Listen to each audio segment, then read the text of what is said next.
Hello Sagittarius! Salamat sa pagbabalik. Sun, Moon, Rising Sign and Venus. General reading tayo para sa Sagittarius. Kunin nyo lang kung ano yung nakarelate kayo. Tapon nyo yung hindi. Kung hindi nakarelate, okay lang yan. Maaaring yung susunod na upload, doon tayo makakarelate. Pero naniniwala akong meron at meron tayong mapupulot dito. At may dahilan kung bakit tayo napadpad dito. Okay, wow, new opportunity. Could be pamana, swerteng parating. Lagi ko sinasabi to, pero syempre wala siguro makaka-relate, din natin alam. Pero ayoko lang kasi kayong umasa. Pwedeng manalo sa loto, ganun. Basta merong i-offer sa'yo. Maaaring this month, maaaring sa susunod na buwan, pero merong irresistible offer. Pero may, tingnan mo siya, medyo nakatago siya doon sa malaking coin. So, pwedeng irresistible offer, pero pwede din na from a mysterious person. Siguro meron kang pinagtrabahuhan dati, tapos pumanaw siya, tapos yung estate niya o kamag-anak niya ay gustong mag-reach out sa'yo at magbigay ng share dun sa pamana na yun.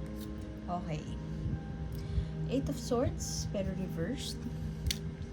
Pwede din na buwabagabag sa atin ngayong buwan ay ang mga pinagkakautangan natin. May mga tao na naghahabol sa atin. Distractions,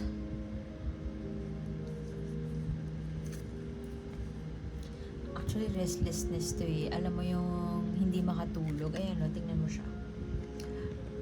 Mukha siyang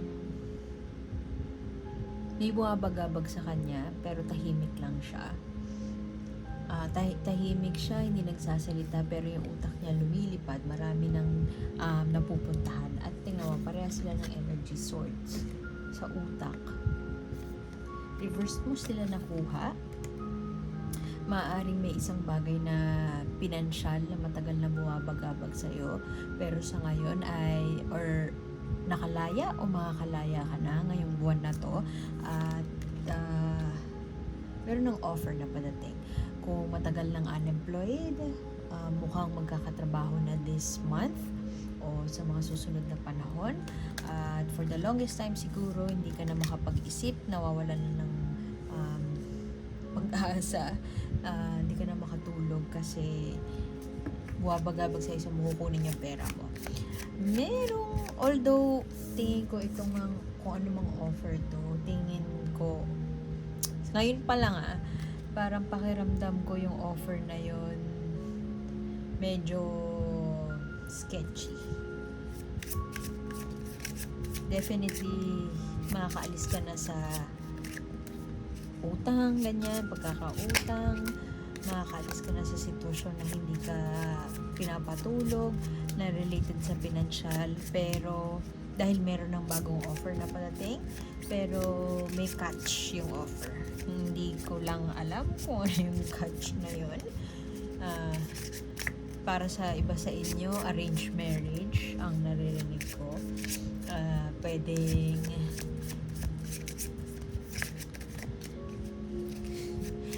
hindi ko alam kung uso pa ba yun o may gawa pa na, pero definitely meron. Yung bawa bibigyan ka ng visa sa ibang bansa, say sa States, ganyan. Tapos kapalit nun, fake arrange marriage. Pwedeng ganun.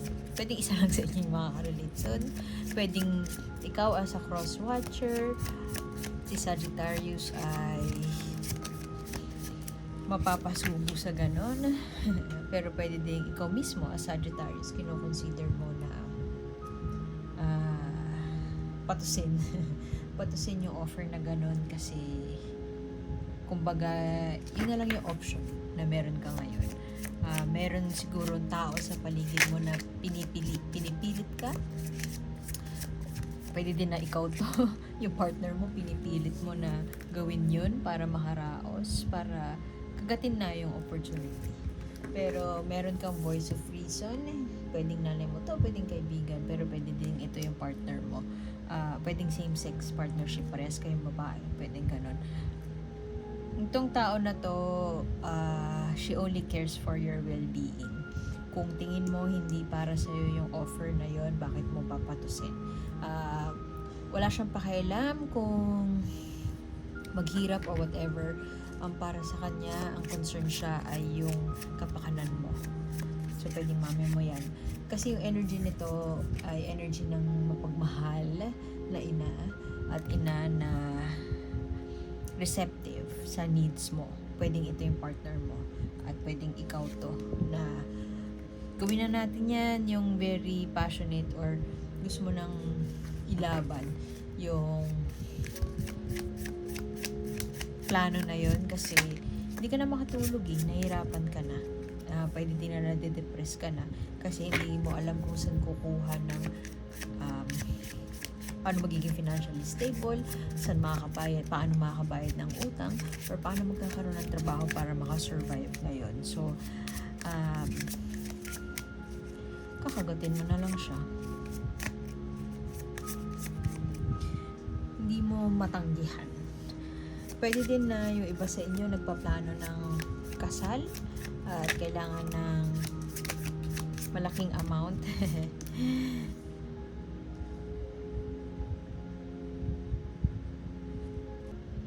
Gusto mo malaman ano tong Page of Swords na to.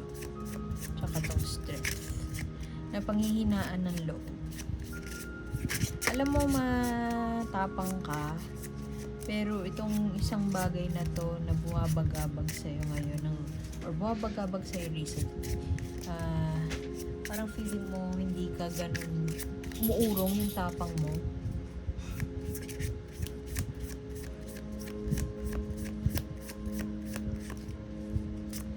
Ano itong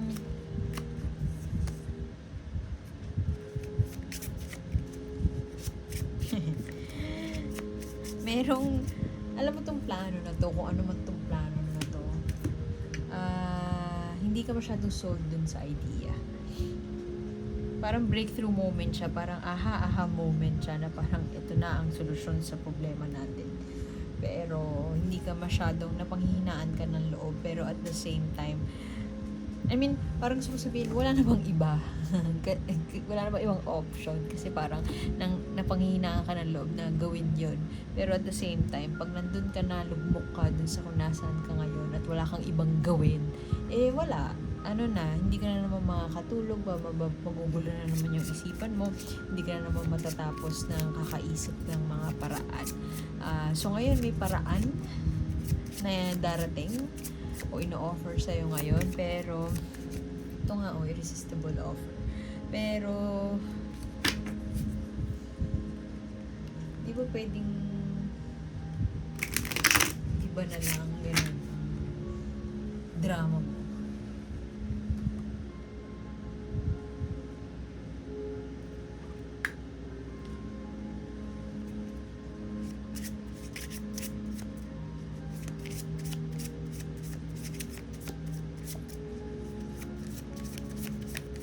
Itong strength na to. Pero meron kang ano dito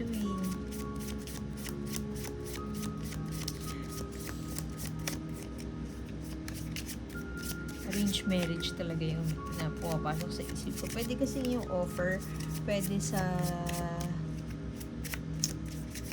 matanda, ano siya, indecent proposal, ganun. Tapos alam mo yun, kahit anong piliin mong option, gusto mong makawala dun sa sitwasyon na meron kayo ngayon, na saan kayo nalagak ngayon. So, makalaya dun. So, merong offer na ibibigay sa'yo, pero hindi siya, sabihin na natin, hindi siya ethical. Hindi siya moral para sa'yo. Medyo wawasakin niya, or medyo magiging taliwas siya dun sa prinsipyo mo. Pero wala kang maisip na ibang option eh. Sa ngayon, parang yun pa lang yung option na meron ka. Tapos yung pwedeng ina-encourage ka din ng asawa mo, ng partner mo, ng mga kaibigan mo na gawin yun. Pero yun nga, merong isang tao dito na pwede din na partner mo na kaya naman natin. Kung kaya naman nating paraanan, ang importante sa akin, okay ka. Maganda ang kalagayan mo. Pero I kinda feel like nanay mo siya. Pwede din na single ka. Tapos, go-getter ka pa naman din.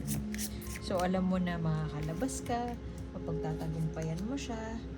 Meron kang gina-juggle, alam mo yon na good, para siyang good versus bad. Pero para sa'yo, hindi naman ako pwede din. Kasama sa pag-weigh mo ng option, hindi naman ako pwedeng forever maging good kasi hindi magugutom ako. Yun, ganun. Na meron kang, tingnan mo, nag-harvest siya. Merong ROI doon sa pinipilit sa'yo ng somebody, ng pwedeng partner mo, or yun nga yung nagbibigay ng offer. Yayaman ka dun, kumbaga. Yayaman ka dun, pero against siya sa prinsipyo mo. Sabihin na natin prinsipyo mo. Tapos tahimik ka lang, pinag-iisipan mo siya, nararamdaman ng tao na to na hindi ka okay dun sa offer na yun, hindi ka okay dun sa desisyon, pero ayaw mong sabihin sa kanya, maaaring hindi mo sinasabi sa kanya kasi ayaw mo naman na siya yung mag-step up sa inyo. Kasi as much as possible, gusto mo, ikaw yung may upper hand. Ikaw yung magdedesisyon. Ikaw yung magpo-provide, or ikaw yung nasa iyo yung huling decision ba.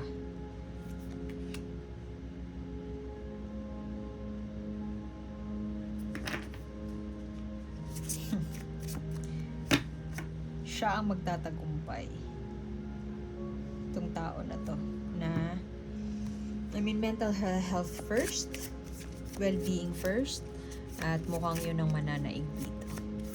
Hindi ko masabi kung merong ibang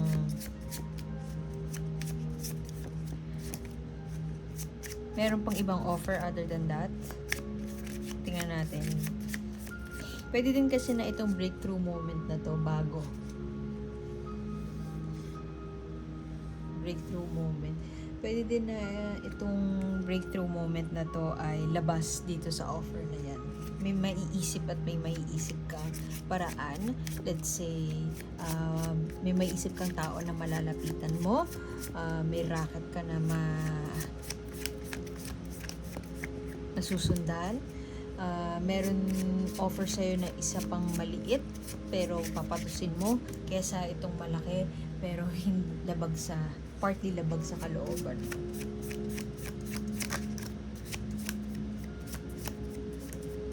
Ang galing. Mukhang kasal na naman, nagpaparamdam. Kung hindi to arranged marriage, pwedeng may kinalaman din sa magpapakasal, gastos ng kasal.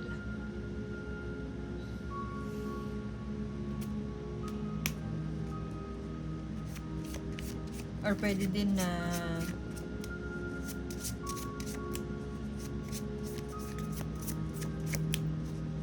ayaw mo pang magpatali. Ayaw mo pang magpakasal. Gusto mo pang maging single, pero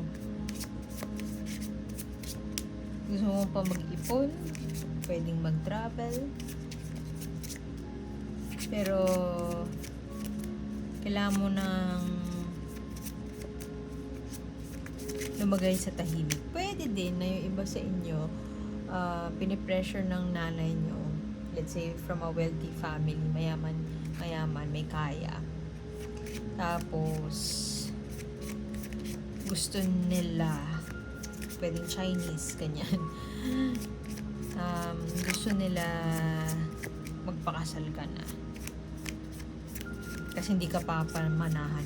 Very extreme yun. Baka isang tao lang o baka wala pa nga makarelate doon. Pero yun yung isang scenario na nakikita ko. Pwede ka magpapakasal. Baka pwede din ganun. Arrange na naman. Papasok na naman sa arrange. Kung di mo papakasalan ngayon na yung like, ni kumpare. Anak ni kumpare. Hindi kita papamanahan. Yung mga ganun. So, parang ikaw, torn ka. Hindi mo ma-let go. May pressure from this person na gawin mo na to. Binubudol ka into tricking you into doing something against your will, pero alam mo na may balik, may magandang balik.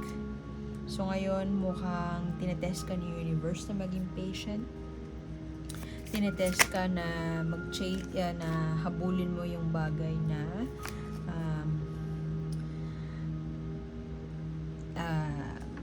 makakatulong or maganda para sa mental health mo. For some reason kasi, alam mo deep inside na kaya mong ibigay sa sarili mo yung stability na to at hindi mo kailangang umasa sa ibang tao para ibigay yun sa'yo, para sabihin na natin yumaman ka.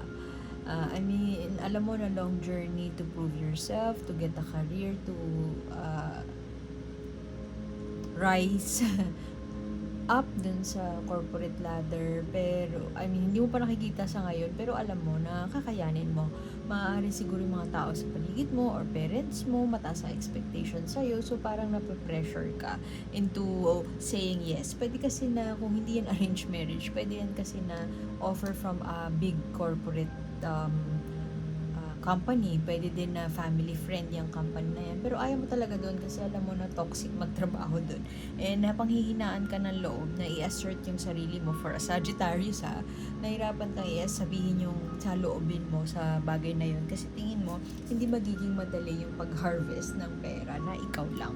So maaaring kailangan mo ng saklolo, kailangan mo ng help ng iba, at yun yung nagbibigay ng dahilan sa'yo para ito ka maging trapped ka, maiwan ka dun sa parang ano bang gagawin ko, restless, hindi makatulog, pwede din na depressed ka kasi nga merong mga pagkakataon na sadyang mahina talaga yung loob mo at hindi ka makapag-express ng saloobin mo. At tingin mo nandito ka pa sa noob ka pa hindi ka pa ganun, sabihin na natin malakas nga yung loob mo, pero hindi ka pa ganun ka mature o hindi ka pa ganun ka-equipped para i-execute yung tingin mo to prove something. Tingin mo kailangan mahaba pa, marami pang kakainin bigas, at yun yung nakakadagdag dun sa feelings of pressure, sadness, at lalo na tong taong to, nape-pressure ka dito sa queen around you. Pwede din na partner mo nga yan, or pwede din na parent, mami mo, pwedeng same sex partnership, pwedeng ganun. Sobrang dami na ng ginagawa mo, parang hindi mo ma-convince yung mga tao sa paligid mo na kung ano man tong ginagawa ko ngayon, hindi man ako ganun kayaman at matagal man ang proseso. Patient ako sa sarili ko at gusto ko na yung well-being ko lang ang uunahin ko. Siguro yung kakonect ko ngayon, Gen Z, pwedeng ganun, Gen Z. At vocal siya sa mental health, vocal siya tungkol sa well-being niya, self-care, ganyan. At alam niya kung ano yung magpapaligaya sa kanya. Sadyang nasa poder lang siya ng ibang tao at pwede ding may utang na loob ka sa ibang tao, so ayaw mong iwanan na lang yun basta-basta. Pero overall, may offer na padating, pero hindi siya appropriate para sa'yo. Tingin mo hindi ka sasaya dun sa offer na yun. Parang wala kang option, alam mo yun, hindi ka nabibigyan ng option ng ibang tao, or sinusubo lang sa'yo yung option and nagngingit-ngit ka kasi nga bakit parang all of a sudden I'm left without a choice. mukhang itong nangyayari sa'yo ngayon, natitrigger niya yung mga bagay. Kung hindi trauma, natitrigger niya. May mga natitrigger siya sa'yo na hindi mo ma-explain kung ano. At itong card na to ay reminder na 90% of our decisions or 90% of our consciousness rests in the subconscious. So kung hindi mo na ma-explain or hindi mo masabi kung ano yung saloobin mo, ito ang tamang pagkakataon, right at the time na nakita mo to, ito ang tamang pagkakataon para mag-go deeper ka doon sa subconscious mo. Ano ibig sabihin nun? Anong gustong sabihin sa'yo ng sarili mo? Minsan may bulong sa isip natin. May bulog tayo naririnig. I mean, it's not the schizo kind of bulong. Yung intuition mo, yung kutob mo, na parang wag mong sundin yan, wag mong gawin yan, kasi basta wag mong gawin. Yung mga ganong naririnig mo na hindi mo, it doesn't feel right at all. Yun yung sundin mo. I-explore mo yun. Pwedeng mag-journal. Kung hindi ka into meditation, pwedeng isulat mo lang yung thoughts mo everyday. Makakatulong yun kasi maaari kasi nandun ka sa point ngayon na parang part of you iniisip mo, anong mali sa akin? Bakit parang hindi ko masatisfy yung mga gusto ng parents ko sa akin? Hindi ko masatisfy yung expectations ng iba sa akin? I mean, bakit ka mag-live up sa expectations ng iba, diba? So, maaring na-condition ka na mag-live up to their expectations as opposed to isipin mo, ano nangyari sa akin? Bakit kailangan kong improve yung sarili ko sa iba?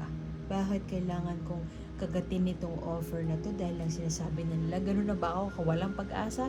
It's not, parang onti na lang maniniwala ka na wala kang pag-asa. Yung ganun. So, maaari din na time para kilalanin mong maigi yung sarili mo. Ano yung part of it? Tingnan mo, iba yung kulay niya. Half blue siya, half red. The fire in you. Kasi Sagittarius ka, you have that fire in you. Would you allow that to just fade and maging cold-blooded? Wala ka nang nararamdaman. Yes ka na lang yes sa mga sinasabi ng tao. O gusto mong i-express yung fire na yun or nurture yung fire na yun within you.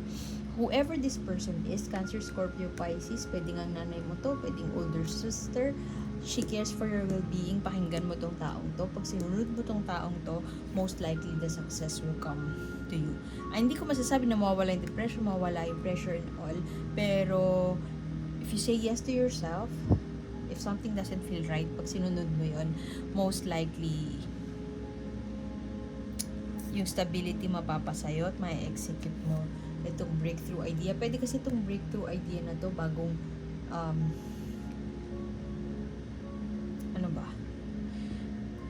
something new na naisip mong gawin. Baka yan ang way para